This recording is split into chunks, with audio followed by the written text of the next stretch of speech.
Hello বন্ধুরা, আবারও চলে আসলাম নতুন একটি আপডেট ভিডিও নিয়ে ধুবড়ি টু ফুলবাড়ি ব্রিজের। তো আজকে দেখাবো ফাইনালি নদীর মিডিলে কতটুকু কাজ হয়েছে বন্যার পরে। বন্যা যেহেতু এখন শেষ হয়ে গেছে, তো এখন দেখাবো মিডিলে কতটুকু কাজ হয়েছে। ফাইনালি দেখাবো কতটুকু কাজ হয়েছে। দেখেন, ভিডিও লাস্ট অবধি দেখবেন। ভিডিও ভালো লাগলে অবশ্যই সাবস্ক্রাইব করে পাশে থাকবেন নতুন নতুন আপডেট পাওয়ার জন্য। দেখেন, এখানে কিন্তু সেগমেন্টগুলো নামানো হইতেছে গাড়ির থেকে।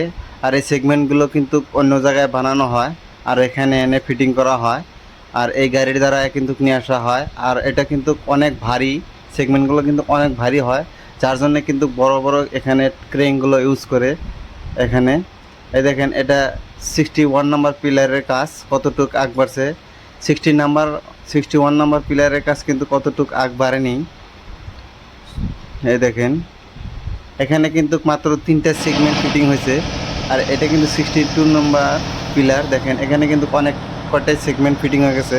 আর এই পিলারগুলো যে দেখতেছেন, এগুলো কিন্তু অনেক উঁচু, প্রায় 3 তলা বিল্ডিংয়ের সমান উঁচু হবে। আর দেখেন কীভাবে সেগমেন্টগুলো ফিটিং করা হইতেছে, লেবাররা কীভাবে সেগমেন্টগুলো ফিটিং করতেছে। আর এই সেগমেন্টগুলো কিন্তু বানানো হয় অন্য জায়গায়, আর এনে কিন্তু এখানে লাগানো হয়। আর এই দেখেন কিভাবে নিয়ে আসা হইতেছে সেগমেন্টগুলো। আর যে গাড়িটা ইউজ করে এরা, এই গাড়িটা কিন্তু অনেক লম্বা একটা গাড়ি, 170 চাকা আছে কিন্তু এই গাড়িটাতে। দেখেন, এই যে সেগমেন্টগুলো নিয়ে আসা হইতেছে কিভাবে নিয়ে এসে দেখেন। আর এগুলো কিন্তু এই যে দেখেন 2টা ক্রেন ওখানে রাখা আছে, অনেক উঁচু উঁচু ক্রেন।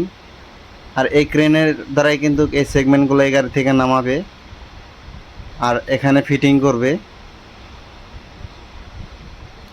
আপনাদেরকে একদম সরাসরি দেখাইতেছি ধুবড়ি টু ফুলবাড়ি ব্রিজ। আর এটা কিন্তু 19 কিলোমিটার প্লাস লং হবে। আর এটা ইন্ডিয়ার সেকেন্ড লংগেস্ট রিভার ব্রিজ হবে, যেটা ধুবড়ি এবং মেঘালয় ফুলবাড়িকে সংযোগ করবে। আর এই ব্রিজে কিন্তু অর্থনৈতিকভাবে দুই রাজ্যেরই লাভান্বিত করবে। গোটা 2 রাজ্যের সাথে সাথে নর্থ ইস্টকেও লাভান্বিত করবে এই ধুবড়ি টু ফুলবাড়ি ব্রিজ। এই দেখেন, সেগমেন্টগুলো নিয়ে আসা হইতেছে এই গাড়ির দ্বারা। আর এগুলো ক্রেন ইউজ করে এই সেগমেন্টগুলো নামানোর জন্য, ওঠানোর জন্য।